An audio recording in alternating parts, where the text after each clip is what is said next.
Dave Middlebrook here on The Law and You, and I really want you to join me today because we're going to be talking about hacking, something that's in the news, it's in the headlines, it seems to be everywhere, and you're going to get critically important information about how you can protect your phone, your computer, even your workplace. So join me for today's episode on The Law and You.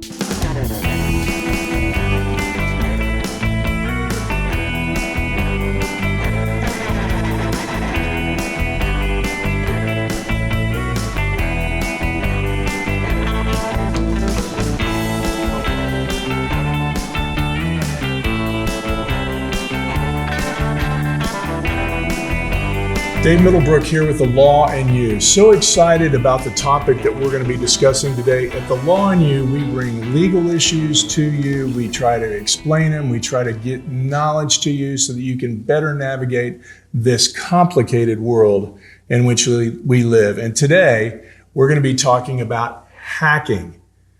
A word that should send chills up and down your spine. It's in the news. It's in everybody's lives. We're all concerned about it. And I've invited my friend and my guest, Caleb Green, to be with us today to help us unpack these issues. Caleb, welcome. Thank you for having me. How are you doing? I'm doing great, man. And Caleb's the guy. He's our IT guy in our firm. I got to thinking, well, who would I call about IT issues? I'll call the guy that I always call, Caleb. So, man, thanks for coming today. Thanks for having me. Appreciate it. You know, in getting ready for this episode, and just so for the folks that are watching, we're going to do two episodes. One episode, we're going to just get in there and try to define some of the terms that get repeatedly used when describing this issue of hacking. And we're going to get you kind of a foundation. And in the second episode, we're going to talk about how to protect yourself from hacking. So with that, you ready to dive in? Oh, definitely. Okay, so here was a really fascinating quote that I came upon.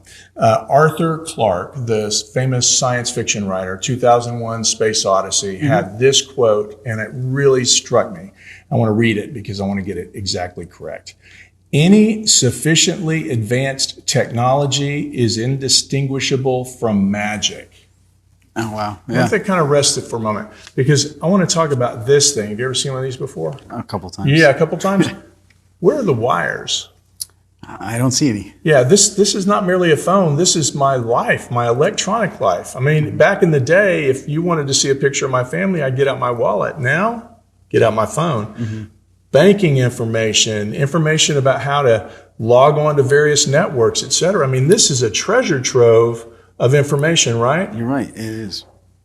Indistinguishable from magic. Yeah. I mean, 50 years ago, you would think that was magic. Right. Yeah. And along with magic, and it blows away the Star Trek, I thought communicator they had with Captain Kirk, if we could ever have that, how cool would that be? It's now low tech. Blows it away, right? Blows it away. But along with that comes a lot of vulnerability into our personal life, right? Definitely. And the more advanced we get, the more vulnerable we are if we don't take the precautions that we're going to get taken advantage of. Yeah.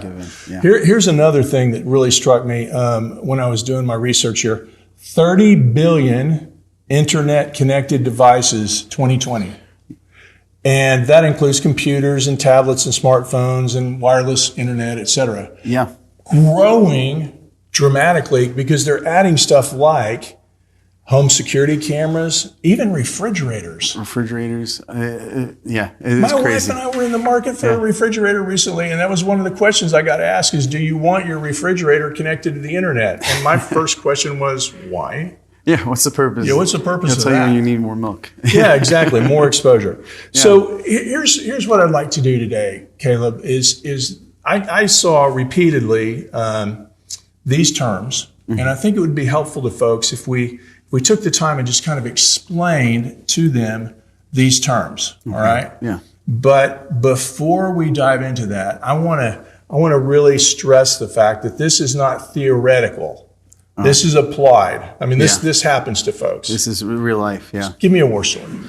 War story that I can think of at the moment is probably there's an elderly couple who was taking advantage of it. They got a phone call from somebody who from a hacker over the phone and said they posed as Microsoft trying to get on their computer to fix a virus or repair an issue, and they let them on thinking, hey, this is someone trying to help me. And when in all actuality, they were trying to take advantage of them. And they loaded up software on their machine, locked their computers down completely, and stole their banking information. And by the end of the day, they had lost $45,000 from their savings, retirement. Yeah, yeah. And another thing that I saw when I was doing research is you don't hear about a lot of this because people, particularly the elderly, when they're defrauded, they're embarrassed by it. I'd be embarrassed by it. Yeah. And so you don't talk about it. Yeah, it's embarrassing. It's an embarrassing thing. And you don't know where to go to. Like, who do you turn to as well? Yeah, that's another one. When you said that, it reminded me of my dad. When my dad got his first personal computer, and we had to, my brother worked for Microsoft, so he's pulling his hair out. But every email that he received, he felt like was personal correspondence to him, and he had an obligation to open it and deal with it, right? Yeah. Well, what can happen if you do that? Oh, it's a really bad situation. If you open an email, sometimes you get a phishing email. We'll go over that more. But it can load software onto your machine that will steal your data and send it off to them, so you don't even know it's there sometimes. Okay, so then let's talk about our learning objectives here. Yeah. We're going to talk about hacking, and particular bad actor hacking, right? Yeah. I guess there's hacking that's not necessarily bad, but we're not going to get into that. Yeah. We're talking about the bad guys. Yeah. I said in this particular room, actually, on behalf of a client with the FBI, because the client had been hacked by a group out of Russia. Yeah. And we're sitting with the FBI guys that were the head of the task force for this particular hacking group. And I'm looking at them and they're just like, it's unbelievable what people can do if you allow them into your system. In this particular situation, all my client did, one of them, hundreds of employees, but one of the employees got an email from QuickBooks and she wasn't in finance, so she opened it and then realized it wasn't for her, forwarded it on to finance, and Katie barred the door at that point. I mean, they were in, right? Yeah. Oh, they're after that, they're through the gate. They're the Trojan horses in. Okay. Yeah. Okay. So let's stop for a moment and talk about what hacking is. Give me a regular old description about what hackers are up to. Well, the nefarious or the bad hackers, they're really out there to mostly get monetary gain or break things. Right? Okay. Mostly monetary. They're trying to get through into your computer system or into your financial your financial banks or your records to get data out so that they can walk away with your money. Is really what it comes down to. But they use their tools and they use their different types of phishing schemes in order to get you to trust them to release your information to them. And this is all illegal, right? I mean, this is illegal activity. So just because it happens a lot and just because we read about it in the headlines a lot doesn't take the illegality away, because this is akin to somebody breaking into your house, right? Oh yeah, it's your electronic house. They're breaking in. It's the same thing. And the only thing that protects these people many times is they're overseas. They're outside of the boundaries of our immediate reach. Yeah, so that makes it difficult to track them down. Although kudos to my friends from the FBI. That group I was telling you about was named R-Evil, meaning Russia Evil. That was the group, and they just got shut down. Praise the Lord. That's awesome. And it was awesome. Yeah. And so they got shut down and are out of business now, so we're very excited about that. But there's folks out there, but not all of them are overseas. I mean, that image I have of the guy sitting in his bathrobe, in his slippers down in the basement on his computer, that can be a hacker too, and they can be right next door. Oh yeah, they and often, I mean, they are. They're all over the world. It's here locally, and it's outside. It's our neighbors often. I have an image in my mind, and I think it's because of movies, that the hacker is breaking into a computer, one computer at a time. But that's not really how it happens, right? And that leads us to our second vocabulary term. We've talked about hacking. Number 2 is phishing. How do you spell that? P-H-I-S-H-I-N-G. P-H-I-S-C-I-N-G, I think. Something like that. Anyway, it's not right. It's not the word phishing that we're accustomed to. No.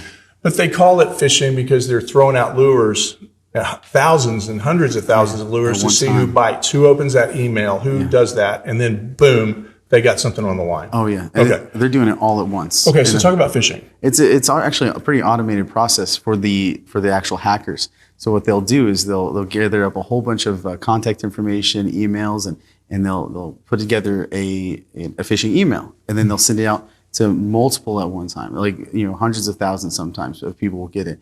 And their understanding is many of those recipients, the email addresses will filter out because they have the right security. But then the others, the people who aren't prepared, will receive it and click on it, open it, and then they're through the door, just like your other client. Right. Yeah. Right.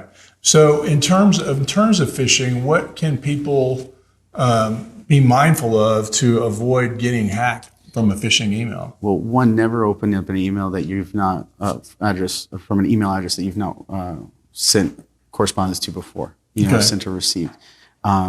It's always it's always the best practice just to click on what you know. Yeah.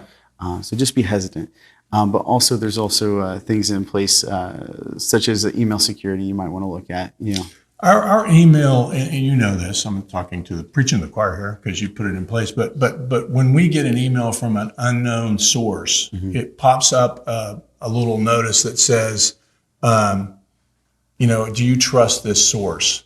That would be something that it's just making me aware, right? Yeah. One of the things that was super interesting to me was that after the hacking occurred, at my client that I was talking about, they went and did training, okay? And they were training their folks not to open up strange or unfamiliar. You know what the rate was of people that went ahead and did it anyway after they'd been trained? 75%. Yeah.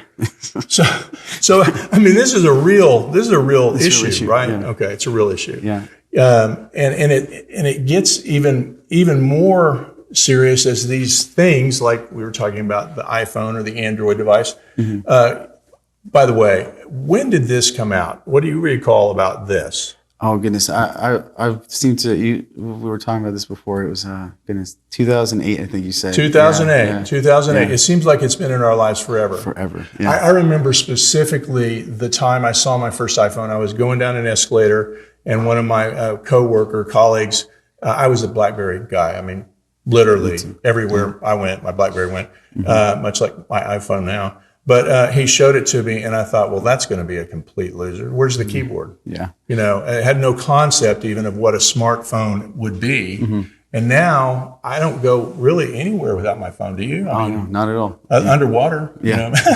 But other than that, it's waterproof now. goes everywhere with me, right? Yeah. Yeah. So, okay.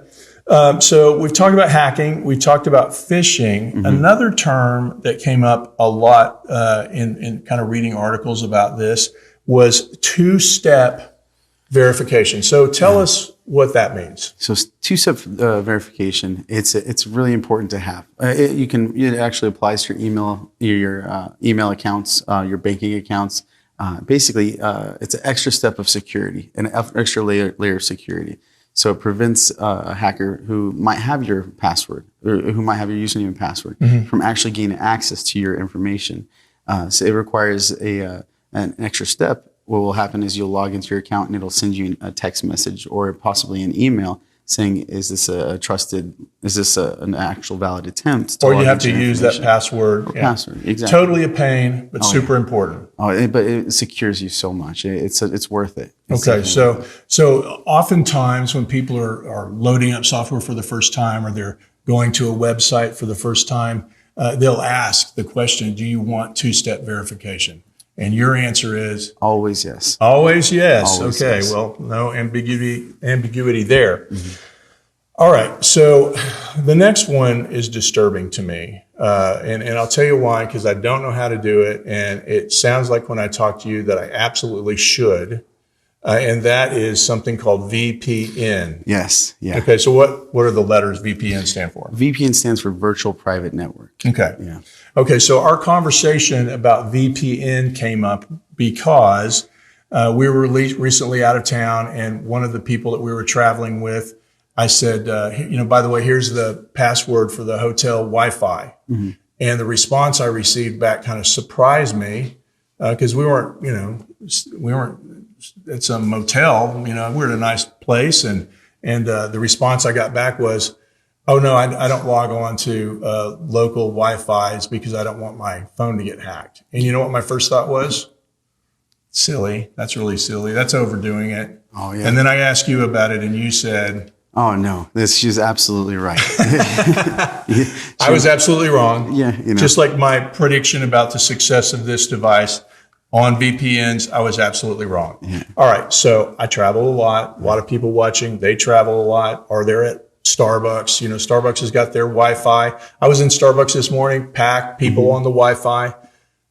Take me through how I use a VPN. Well, first of all, tell me why it's dangerous not to use a VPN. Well, if you don't use a VPN, here's what can happen: is your everyday hacker who's out there to steal your information can sit down at a table in Starbucks just like you and connect their computer to the network and actually pull bits of the data out of the air that you're sitting from your device, whether it be a phone or a computer, and it's because your data is visible to them, right? Because it's a public network. There's no security on it, okay, right? Except for the security you bring. And that's the VPN, right? So this hacker can take any and all of your data that you type, every letter you type, every website you go to, and actually see it on their screen after they recompile it, okay, or put it back together. Okay. So that right there is the reason why you want a VPN. It will reduce the likelihood that if there is somebody, if there is somebody listening into your packets, your data going from your device to the internet, right? It'll completely remove the possibility of them actually being able to capture those packets and recompile them to steal your information. Okay. So, all right. So I'm going to confess something to you, and this was a tell in terms of my age here. Okay. But when I started college, I was using a little Corona typewriter. And if you made a mistake, you had to go back and use the film and the corrective fluid and et cetera. And then when you actually turned in whatever it was you're turning in, it looked terrible. Yeah. Okay. But that's how I started college. By the time I got to be a senior in college, somebody on our dorm floor had a computer or had a typewriter that had a little line where you could actually pre-type in, 37 characters or something, wasn't much. And if you were happy with that, you could hit return and it would print, all in an effort to avoid mistakes. That was mind-blowing. Okay. By the time I got to law school and I worked for IBM in between, 1 year, and went to law school. So in 24 months or so, I started law school with a Macintosh on my desk. Now it was the old Macintosh that looked like 2 loaves of wheat bread. It was not but at the time it was magical. Yeah. It fell in the magic category. That's a huge. Oh, it was huge. It was an amazing change. So I would not describe myself as a techie by any stretch of the imagination. So when I'm hearing you talk about this, you know what my first thought is? Caleb, come on, man. I travel, before COVID, I was traveling all the time. I have never been hacked. What is the likelihood? Now, I understand the downside is huge. But what's the likelihood of being hacked? Well, it's not a guarantee. You're not going to necessarily get hacked, but it's best to just put in those preventative measures, like shut that window, lock the doors in your house, just like you lock the doors in your house. Turn the alarm system on. Exactly. Okay. Just the same exact thing, because the last thing you want is to be burgled in any way, shape, or form. Oh, that's true. I have an alarm system and I lock the doors and I've never been burgled and I've never in any of those things. And that literally, again, back to what hackers do, they're breaking and entering, right? They're coming into your domain and they're stealing your stuff. And there's a lot of stuff, bank accounts and all kinds of stuff that everybody keeps on their phone. Yeah, they're intruding, they're breaking into your virtual, your digital world is what it is, your digital home. So step 2, I want to talk about VPN. VPN, know what that is now? Virtual private network. Right. Caleb, help me out here. I've theoretically just checked into the hotel and I'm eager to get on the Wi-Fi. I want to check all my email, et cetera. Where does VPN come into this? Well, first, before you do any of that, I recommend. I personally don't connect to anything before turning on my VPN. It secures you right out of the gate. You don't have to worry about any of the anyone doing the same thing that we talked about with the coffee shop, pulling your data out of the. Now, do you run VPN constantly, or no? Just when you get to a location where you're like, okay, free Wi-Fi. So free Wi-Fi is not necessarily a great thing, right? Not always, no. It can be dangerous. Okay. And that's why you get the VPN. And that's why there's those little notices, I guess, at the bottom saying we're not responsible if any bad things happen to you. Click here, right? Then protecting liability. There you go. Yeah. Because there is liability. I mean, that's a legal issue that we can talk about in a few minutes. Oh, yeah, definitely. Okay, so I'm going to turn on my VPN app, and that then allows me to go out to the internet via the Wi-Fi and be safe. Securely. It basically takes your data and it makes it private. So even if somebody's listening in, they're not going to be able to interpret that data or understand what it is. Okay. So it's what is called encryption. Aha. Yeah. Now so we've covered hacking, phishing, two-step verification, virtual private network, and our fifth learning objective today, encryption. What does that mean? Encryption basically means it turns the data into, it locks the data down, right? So if anybody else comes at that information without the encryption key or the understanding of how to unlock that data, it'll be pointless to them. It'll be gibberish. Okay. So it basically scrambles the data only to be received by another service that knows how to descramble it. Okay, so is that what point-to-point encryption means, or something like that? Yes. Where it's at? Okay, so that's exactly what it means. All right, so that's the best way to be on public Wi-Fi. Yeah, it's really it should be the only way to be. Okay. Honestly, because if you're on there, it eliminates the possibility of somebody actually taking your data and information. One thing that struck me, and not an expert, as I indicated earlier, by any means, but it seems to me as a lawyer, from a legal perspective, that we're out ahead of ourselves a little bit. This is kind of the wild, wild west, right? Yeah, I mean, it makes sense. I mean, what happens? You when you were going to college, you started on a typewriter. You jumped up to a Mac in just a short amount of time. When you really think about it, and catching up with the security side of it, that's important for everybody to understand. If you think about it in simple terms, I was concerned about somebody stealing my information when I was in college, and it was the person next door that might steal my term paper. Yeah. Right? That was about it. And other than that, nobody really cared. But now the world has changed. And again, this is illegal activity. Okay, so give me another example. You got another war story about somebody getting hurt by this kind of activity, and we'll talk about what they could have done or should have done from a legal standpoint. Sure. I mean, there's one instance where, and it's not the $45,000 one all the time. And that's the truth. Yeah. It was another elderly gentleman who had received an email, and he initiated a response to them because they said, hey, your account's been charged this amount of money. Reach out to us. We want to refund it. And then he called them, and unknowingly, he was, just reached out to them and tried to get his money back. And they said, hey, we refunded your money, too much of your money. Now we want you to go ahead and send us the difference, right? So he went through all these steps to send them the difference. And they had never actually charged him. They'd never actually taken any money, but he just didn't understand that. It was a complete scam. But in the end, once he was done, he was actually out, I think, $1,500. Just because. Which is a lot of money. Oh, yeah. Yeah, it's a lot of money. All from opening an email, and all from just missing the steps that could have been done to prevent it, We're going to pause right there. The clock is not ticking. Over here. It is. We maybe have been hacked. Yeah. You used the word burgle. I am so excited. Yeah. How are we doing time wise? It's a hamburglar burgle. Burgled. You burgled. It. Yeah. You both did a different tense. Yeah. It was great. Yeah. Burgled to be burgled. How are we doing time wise? Oh, fine. Yeah. All right, ready to roll? Yeah. I don't know where we were. No, we were talking about that other That situation. story. The other story. Yeah. There's things like there's some basic things about, so what you do with email, don't open emails from people you don't know. Mm-hmm. If an email sounds too good to be true. It probably is. Some basic. Yeah. All right, here we go. Okay, so $1,500 is a lot of money, particularly when it's just as a result of clicking an email. So there's some there's some basic things, and we're going to dive into this and unpack it, get into more depth in the second episode on hacking or how to prevent hacking. Definitely.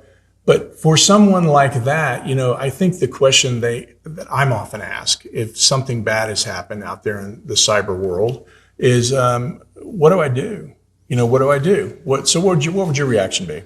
Well, if I had ransomware, for instance, the first thing you call the authorities. You have to let the people know.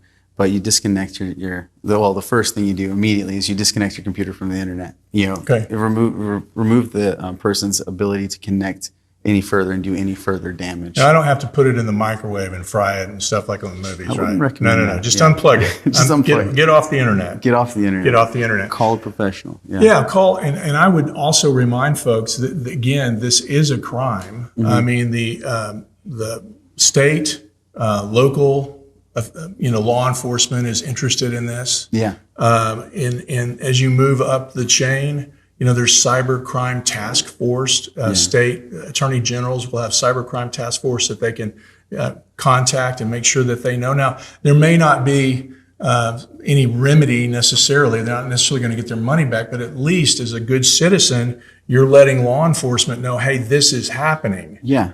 I got hacked at the Starbucks, or I got hacked. Somebody came into my home and burgled me, would like that term. Yeah. Burgled me because I clicked this email, and look what happened. They got into my bank account. I mean, all of these things, law enforcement is interested in. And then, of course, major hacking, the FBI wants to know. Oh, definitely. And don't be embarrassed. That's the truth. Don't be embarrassed about this, because in the end, the only thing that we can do is bring awareness to it, to actually get help and bring to stop these people, like the other group that you were talking about that got stopped. Yeah, and I'm hopeful to the folks that are watching that just talking about it demystifies it a little bit, because again, I'm not sophisticated. I would not describe myself as I don't need to tell you. I would not describe myself as a sophisticated computer user, but I use a computer every single day of my life. Definitely. And you sit there and go, I'm reading these articles about what you should do and what you should be concerned about. And some of it Right over time. goes right over my head, because like us, you guys have your own language. Exactly. We do. You have your own language, and sometimes I'm just like, I don't really know. And then I also ask myself, again, we'll talk about this in the second episode, but what are practical things that I can do? And I really take from you today, and I receive it. Mm-hmm. In the name of the Lord, I receive it. I'm going to get a VPN, and I'm going to use a VPN. If I'm in the airport or I'm at a hotel or wherever I'm taking free Wi-Fi, I'm going to have a VPN. So you really made a difference on me today, and I hope people watching got that too. Wonderful. Yeah. Okay. So give me some other things that folks. I mean, I read about malware, and I read about other things that people can do to protect themselves from a virus. Why is it called a virus anyway? Well, virus, I mean, it's destructive. It infects your computer just like a regular, biological virus. It infects your computer and starts damaging different files and infecting other files and other systems. Not necessarily files, but also systems. So if you're connected to a network, it can spread to another network. Taking control of the machine or damaging the machine, whichever the case. But most are there to make money. Okay, and so these malware software programs out there, I get notified, hey, try out this new malware, try out this free that, and the caution there. Should you exercise caution before you start using? Because I've always wondered, it could be the Russians or Chinese or whoever. Always install trusted software. Never go outside of something you don't trust. And you look up reviews for software like that, or ask a professional like myself and just say, what would you recommend? And personally, I use for anti-malware, I use Malwarebytes. Okay. And it protects all my Malwarebytes. And shout out to Malwarebytes. Malwarebytes. but so you use that. Oh, yeah. Okay, let's talk about people that don't have the luxury that I do and our law firm does, that we don't have a Caleb to call. Yeah. What would somebody do? Well, if you don't have, I would want to get a Caleb to call. Okay. but to protect yourself, find that software that's going to lock down your network. and actually protect you. So that way, if anybody does get some malware in your system, one, it's localized. You got the software that's going to protect your machine. So someone brings in a pen drive, a flash drive, and plugs into their computer, and brings malware into your network that way, then it's at least caught by the software, the anti-malware that's on that computer, and it doesn't spread to the rest of your devices as well. Got a question for you, true or false? I told you that when I went to law school at SMU, they had a whale of a deal on Macintosh computers, which were brand new. Yeah. And they got me, and I've been a Mac guy ever since. So, I mean, that conversion occurred. I've been told that Macs don't have as many problems as PCs have with viruses and all the rest. Is that true? I will say this: they are less likely to receive a virus, but they have the same number of problems, the same threats, the same vulnerabilities. They are a little bit more secure because of the nature of their operating system, and they were more of a niche market at first. Okay. But as they developed and became more commonly used in the public and business, then the scammers and the hackers went to work on making stuff that would run on that operating system. So now it's getting less and less that degree you're talking about. So yes, it's in between. But still, you need to. Good housekeeping would say Still protect yourself. Don't just have blind faith and confidence that hey, that doesn't impact me. I'm a Mac guy. Yeah. Okay. Yeah. Okay. And I run across that all the time. Everybody's like, "Oh, I've got a Mac. It's secure." I'm like, "But no." Yeah, not really. You still have viruses out Well, there. and this is a Apple operating system, and you're telling me I need to have protection on this phone as well, right? Oh yeah, definitely. I mean, any electronic device, just protect yourself. It's My refrigerator. well, I didn't get the refrigerator. it's part. Yeah. But yeah. I was afraid it would report on what I was eating at like 3 o'clock in the morning. That'd be and embarrassing. I did not want that. That'd be embarrassing. Yeah. Exactly. I want people to know my habits. Yeah. Okay. Well, man, this has been super, super helpful to me. I hope it's been helpful to you. The law and you, we're going to try to bring interesting topics to you that are a part of the law, impacted by the law, and give you confidence so that you can navigate this complicated world in which we live. And Caleb, thanks for coming. Very, very helpful. I look forward to episode 2, where we're going to get into more detail about how to avoid getting hacked. This is Dave Middlebrook with The Law and You. We'll see you again next time.